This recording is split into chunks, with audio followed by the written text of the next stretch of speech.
Pero lamang pa rin ang excitement. Hindi pala biro talaga makapasok sa Grand Finals. Ipapakita ko po ngayon sa buong mundo, sa pamilya ko, sa mga kababayan natin, kaya natin humilera, yung bandera, ang sining na pinag-aralan natin. Ako gusto ko maging proud ang mga Filipino magician. Manalo o matalo, proud ako. Naging parte ako ng Pilipinas Got Talent at Pilipino ko.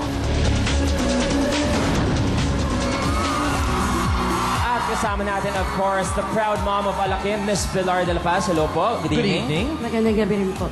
Ano naman po ang pakiramdam natin na ito na ang pinakainaantay niyo po, Mami? Magpo-perform na po ang anak niyo. Mixed emotion po. Mixed emotion, halong excitement at kaba. Pero ano po ang mensahe niyo para kay Alakim?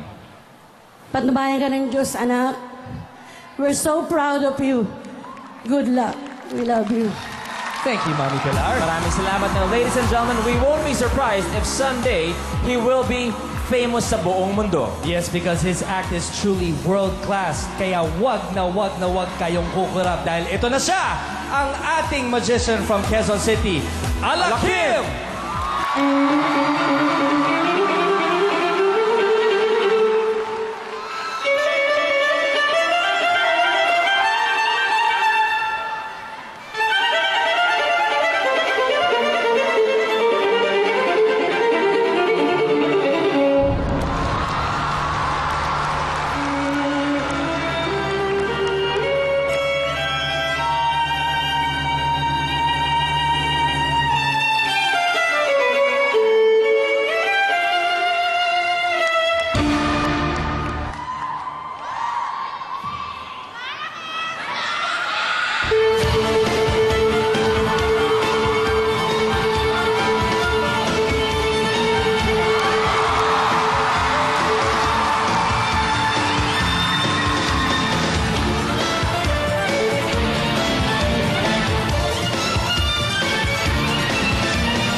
Now that is world-class magic. Wow, wow, wow. Kahit siya naguluhan, hindi niya alam paano bumalik sa stage. Hindi niya alam. Oh, dahan-dahan ka lang. Dahan-dahan lang, bro. Billy, what can you say, bro? Ako, pag may Alakim tayo, ako naman dito si Alabil. Alabil. Alabil. Ako, I've always been a fan of Alakim. Sabi ko nga, napakabilis ng kamay niya. He's amazing. Even from our vantage point, of course, bilang isang magician, medyo dapat nasa harap ko palaging audience.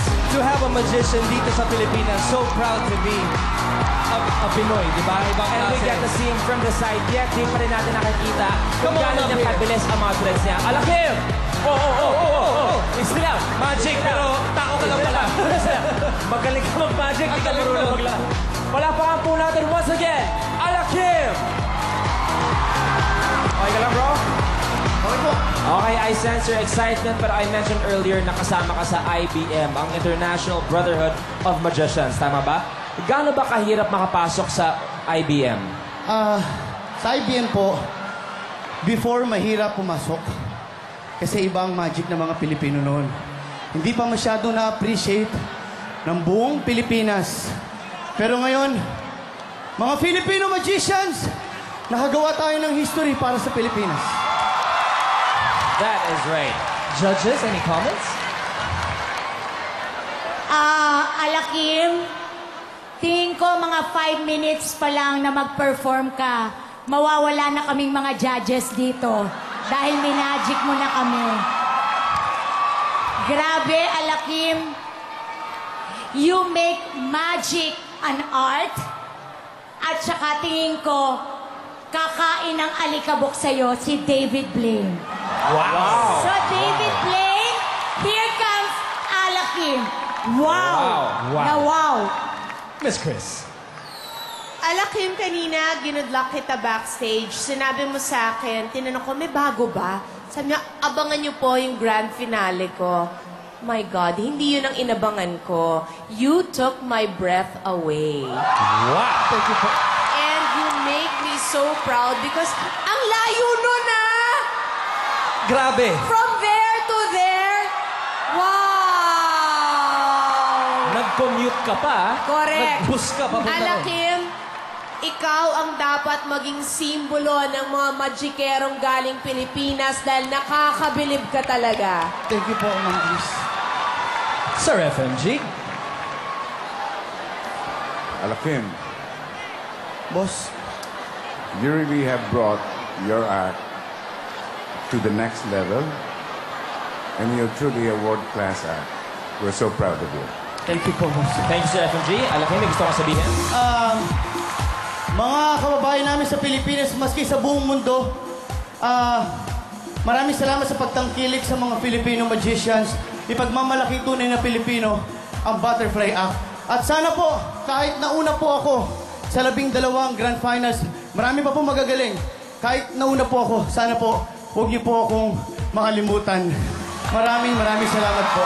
Sa galing mo, Alakim, hindi ka nila kakalimutan. Dito ka muna. That's right. Now, if you want Alakim to be the first grand winner of Filipinas Got Talent, you have to vote for him. So remember this, PGT space Alakim.